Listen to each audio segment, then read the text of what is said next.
Halo Virgo, saya dengan Madam Aza.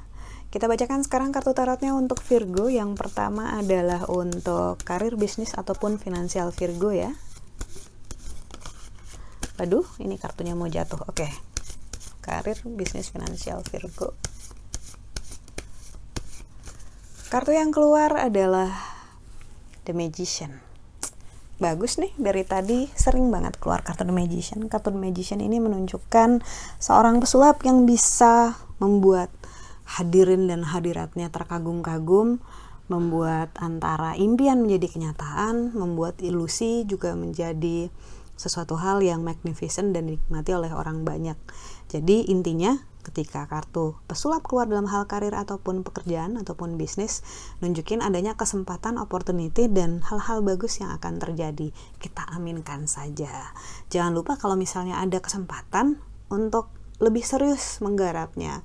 Ketika kartu The Magician keluar, biasanya ini ada semacam bintang jatuh yang jangan sampai kamu meleng pada saat bintangnya lagi jatuh.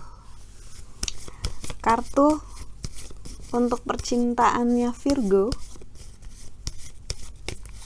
kartu yang keluar adalah Wheel of Fortune. Kalau rodanya lagi mutar, kita harus ngapain? Kita harus berusaha mendekat ke porosnya biar kita tidak tergilas ketika dia ada di bawah gitu. Dan kita nggak oleng ketika kita di atas. Dalam arti apa? Yang paling penting adalah inti hubungannya itu apa sih? Orang-orang yang soleh bilang cinta itu adalah ibadah. Amin, alhamdulillah. Namun ada juga yang bilang cinta itu adalah perjuangan gitu. Kalau menurut saya sih cinta itu adalah kerjasama, partnership gitu. Jadi kenapa dibilang kalau kartu Wheel of Fortune keluar, kita sebaiknya kembali ke tengah adalah mengingat kembali kenapa kita memulai relasi ataupun kita ingin memulai relasi dengan seorang, itu alasannya apa.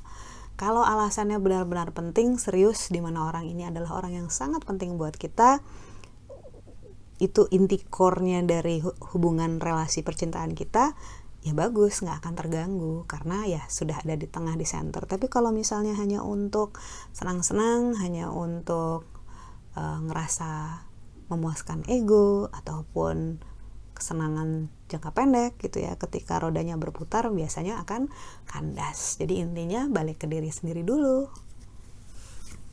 Lalu kartu nasihat yang diberikan untukmu, wahai Virgo.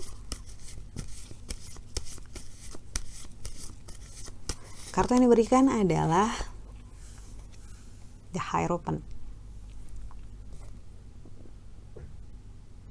Kalau misalnya ada orang yang bilang kamu sedang keras kepala gitu ya, sebenarnya nggak 100% salah sih. Ketawa ya pasti lagi ya. Nggak, ini kartu Hierophant ini kan ngomong tentang seseorang yang cerdas, memegang kitab Torah, berpengalaman, penuh informasi gitu ya, banyak tahu banyak hal, pintar dalam hal pengalaman hidup juga, dengan tangannya yang di telinga. Jadi dibilang bahwa mungkin ada yang nganggap atau beberapa nganggap kamu keras kepala dan gak bisa dibilangin, gak mau berubah gitu ya. Padahal sebenarnya yang kamu lakukan hanyalah memastikan you're being true to yourself. Kamu hanya berusaha untuk jujur sama diri kamu sendiri, sama hal-hal yang menurut kamu penting. Gak semua omongan orang perlu diikutin kok, walaupun sebaiknya ya didengar, siapa tahu ada input yang bagus.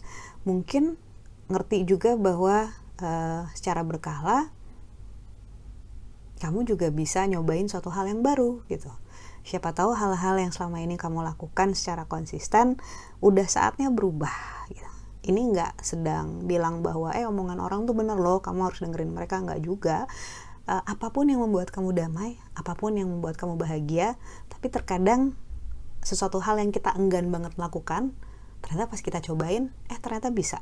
Ternyata aku suka gitu. Ternyata nggak seburuk yang aku duga. Ini lebih ngomongin kayak keluar dari comfort zone kali ya gitu ya. Nggak selamanya rutinitas kita itu perlu banget kita pegang erat-erat, mungkin sekali-sekali kita cobain hal-hal yang di luar kebiasaan kita, atau dengerin saran dari teman-teman kita atau keluarga kita yang benar-benar care sama kita. Siapa tahu ada benefit, satu hal yang membahagiakan kita dari masukan orang di sekitar kita tersebut. Sekian bacaannya, semoga bermanfaat. Terima kasih. Kita doakan hanya yang terbaik saja untukmu. Semoga sehat selalu, bahagia, kaya raya, berkelimpahan cuma hal-hal yang baik dan menyenangkan. Bantu saya dengan cara klik like, subscribe, share, dan juga komen.